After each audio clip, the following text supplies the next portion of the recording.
Spiritual Appetizers Podcasting Network presents The Word Unfolded with Landon Rowell. Episode of The Word Unfolded.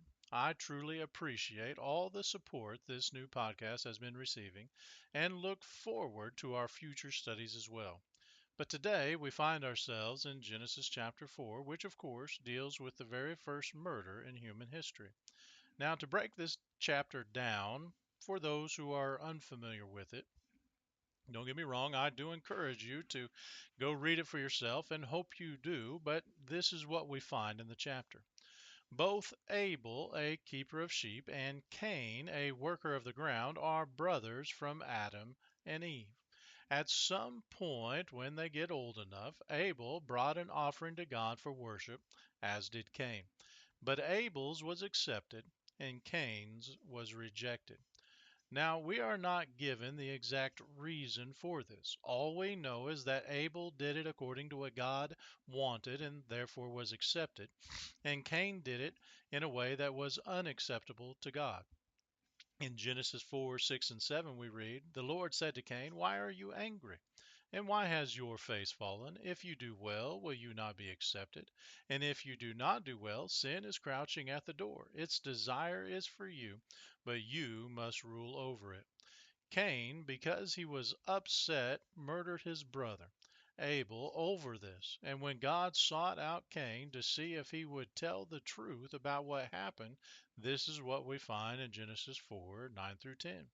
Then the Lord said to Cain, "Where is Abel, your brother?"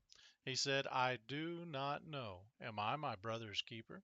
And the Lord said, "What have you done? The voice of your brother's blood is crying to me from the ground." Now, obviously, this is a vital part of that particular chapter.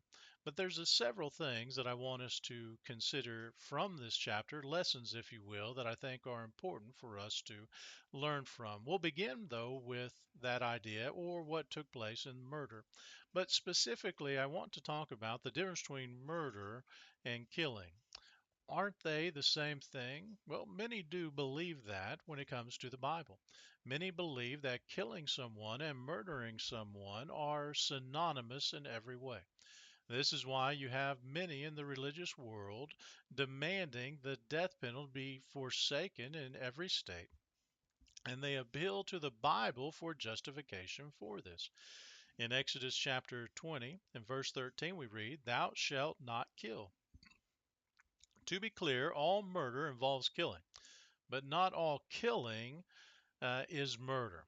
By that I mean God always uh, wants us to never take innocent life. To take innocent life is certainly sinful, but killing someone who biblically deserves it is not murder.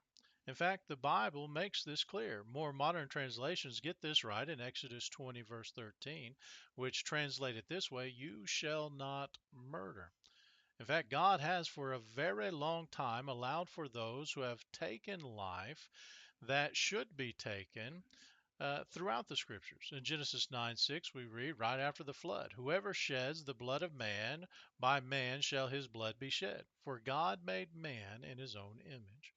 In Exodus 21 and verse 12, we read, "Whoever strikes a man so that he dies shall be put to death." Even Leviticus 24 and verse 17, "Whoever takes a human life shall surely be put to death." And this isn't exclusive to the Old Testament. We see it in the New Testament as well. In Romans 13 3 through 4, talking about the government's role in man's life, even a Christian's life, we read this in verses 3 and 4 of Romans 13. "The rulers are not a terror to do good, but to bad. Would you have no fear of the one who is in authority? Then do what is good, and you will receive his approval. For he is God's servant for your good. But if you do wrong, be afraid. For he does not bear the sword in vain. For he is the servant of God, an avenger who carries out God's wrath on the wrongdoer." The point is, there's a difference between murder and killing someone, and it's the details that matter there. Another thing I want us to consider from this chapter is this idea that Cain brought up: "I'm not my brother's keeper." Because in reality, we are our brother's keeper. Cain did not either understand this or was lying to God about it. Now, listen, I don't mean to say that we are going to be held responsible for the sinful actions of our family.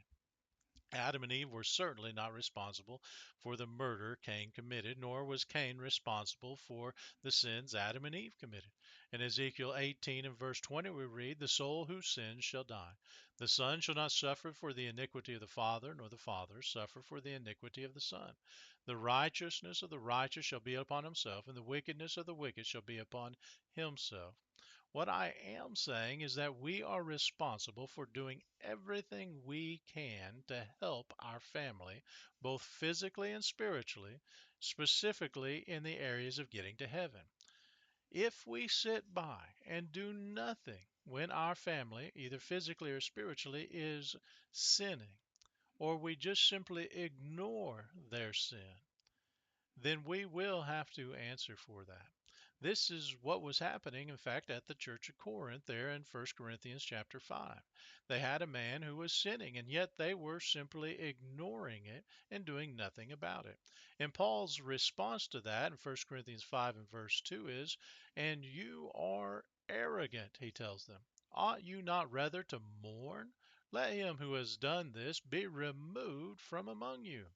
And then in verse 6, just a couple of verses down, we read this: "Your boasting is not good. Do you not know that a little leaven leavens the whole lump?"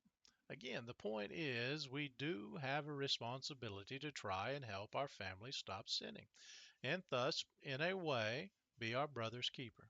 As Galatians 6 1 through 2 reads, "Brothers, if anyone is caught in any transgression, you who are spiritual should restore him in a spirit of gentleness. Keep watch on yourself, lest you too be tempted. Bear one another's burdens, and so fulfill the law of Christ." Even the half brother of Jesus in James 5:19 through 20 would write, "Inspired of God, my brothers, if anyone among you wanders from the truth and someone brings him back, let him know that whoever brings back a sinner from his wandering will save his soul from death and will cover a multitude of sins." The last thing I want us to consider from Genesis chapter 4 is this: our faithfulness has a lasting impact in people's lives. Notice Abel's faithfulness endures. In the Great Hall of Faith chapter there in Hebrews chapter 11, specifically in verse 4 of Abel, we read this: "By faith Abel offered to God a more acceptable sacrifice than Cain, through which he was commended as righteous, God commending him by accepting his gifts.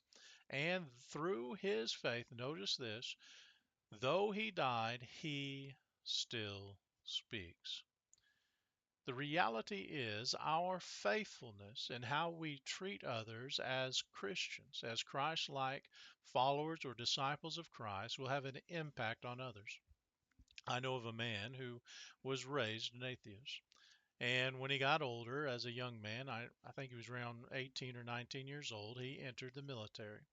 And at one point in his life, while he was in the military, he was stationed and placed in the same room as a Christian young man.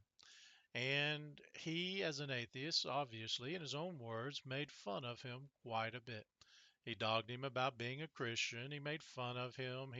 He would even look up and ask other people to give him things that he could try to trick this Christian about the Bible and how horrific God is and how stupid God is in the Bible and all these things. Again, his own words.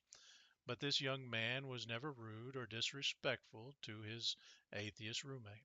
In fact, he would try to answer any of the questions he had given him to the best of his ability, and actually always had an answer for all these perceived contradictions and things he would bring up. But he never retaliated. He never was vengeful for him. He kept telling him, "Listen, I'm praying for you and I want you to go to heaven." Well, fast forward several years, this atheist began to think that maybe there is more to this life than what he had been taught. And he remembered that young man he had roomed with for about a year there in the military. And he started studying the Bible. Well, really reading it, and then started studying it. And then he came across the church and he asked to study with them. And eventually that atheist obeyed the gospel. He was baptized for his forgiveness of sins, was raised to walk in newness of life, and that young man who had been an atheist, who is now a child of God, became a preacher and has taught many, many people the gospel, all because of the faithful influence of this young man, this young Christian man, had in his life.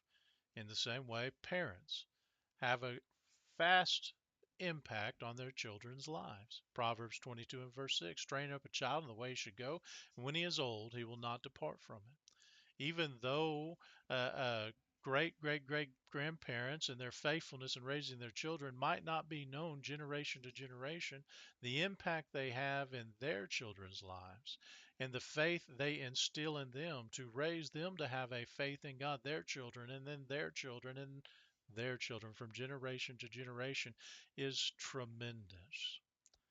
And though, just like the young Christian man who never knew, because the man who had been an atheist who became a preacher that I know, he never was able to come in contact with this young, faithful Christian man to let him know the impact he had in his life, even though others might not know who it was who started this faithfulness trend in the lives of others and was impacted by it. God does. Our faithfulness in this life will have an impact that endures on others and can even endure generation to generation. Our faithfulness to God has a lasting impact, not just in our life in eternity, but certainly in the life of others who are striving or will be striving to fight the good fight of faith. I love what the Apostle Paul wrote to the church there at Philippi in chapter 3 and verse 17. Brothers, join in imitating me and keep your eyes on those who walk according to the example you have in us.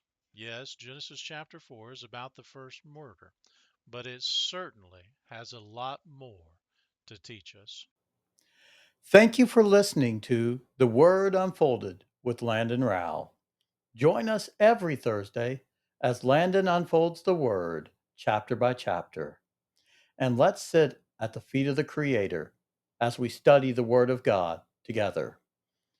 If you are enjoying our content, subscribe to the channel, give us a like, a comment, and maybe even consider sharing with friends and family.